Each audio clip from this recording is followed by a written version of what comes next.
In this video, we're going to learn timing events. So what do we mean by timing events? Imagine that we would like to run a piece of code over and over at specified time intervals.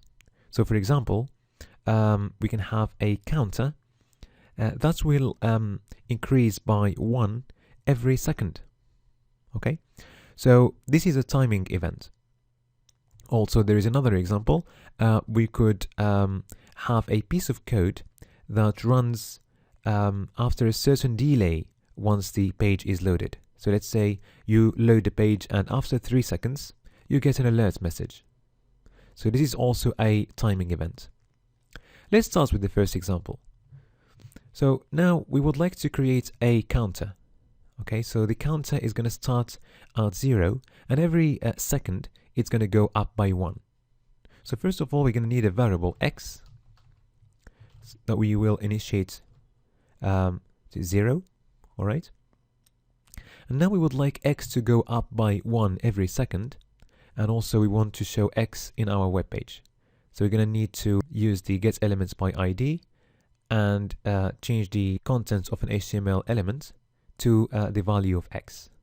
So let's have a paragraph. Let's use this one and change the ID of the paragraph to counter. Okay, and we would like the initial value of the paragraph to be 0. Okay, so now what we're going to do is we're going to define another variable just before x. So this variable is going to get the elements by ID of counter. So we're just going to use variable counter and we will set it to the paragraph of ID counter. Okay, all right, so now we need to use another function that will create this timing event. So first of all, we will need to define another variable before we use that function. So this variable is going to be myCounter, and we will set that variable to SeTinterval, okay? And this function needs a couple of parameters. So the first parameter is going to be a function with the piece of code that we would like to run every second. Okay, so in our case, it's going to be function, and then we're going to say here, so x increases by 1, and also we're going to change the inner HTML of this element. So counter inner HTML, we set it to the value of x. All right. Okay. So the second parameter is going to be the time interval in milliseconds. So in our case, we would like x to go up by 1 every second. So we're talking here 1000 milliseconds. Okay. So again, the function to use is SeTinterval. It will take a couple of parameters. First parameter is a function. Okay. Make sure that use a function and not just a piece of code, because the piece of code is just going to be in the curly brackets. This is a definition of a function. And the second parameter is the time interval in milliseconds. And we'll see later why we're using a variable, okay, when we would like to stop the code at some point. Okay, so let's run the page. Let's load the page. And now we can see that the counter is working. It goes up by 1 every second. Okay, so now let's say that we would like to stop the counter by clicking on a button. So let's create a button.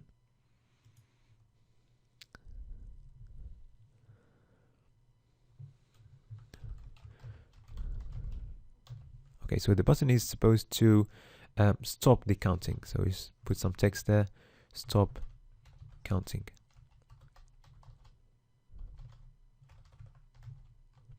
Okay, so we're gonna need an onClick property, and the code to run here is gonna use the variable that we set here, which is myCounter, and we're gonna use that variable as a parameter for another function that will stop the counting. So this function is gonna be clear interval, okay, and the parameter is going to be the same variable that we used to set the interval and create the timing event. Okay, so let's try that. So now we can see that the counter is working, and now if you click on stop counting, it just stopped. Okay, so set interval is used to create the timing event, and clear interval is used to stop the timing event. Okay. Okay, now let's jump to another example. So we'd like now to be able to load the page and run a piece of code after 3 seconds once the page is loaded. So in this case, we're gonna create another variable, and we're gonna call it delayed welcome message, because we are going to have an alert message 3 seconds after the page is loaded. So we're just going to call this variable delayed welcome message, and the function to use here is going to be SeTimeout.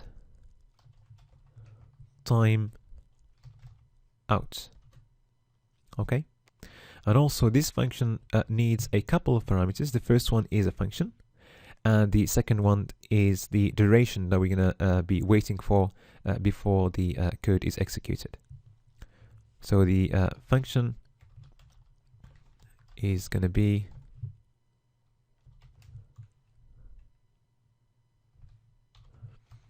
running the alert message. Okay. So for example, welcome to our page. Okay, and the second parameter is going to be the delay. In our case, we want to wait for 3 seconds, which is 300 milliseconds, 3000 milliseconds. So let's try this. So we can see that the alert message shows up 3 seconds after the page loads. So if we click on OK, then the other timing events will just carry on. All right. Okay, now let's see how to avoid getting this alert message. So there is a way to stop the message from showing up. We can do that before the message shows up. So let's create another button. Okay. So basically, if we click on this button before 3 seconds from the loading of the page, then we're going to stop this event from happening. Okay, so let's have some text in the button. So avoid welcome message. Okay, and we're going to need an onClick property.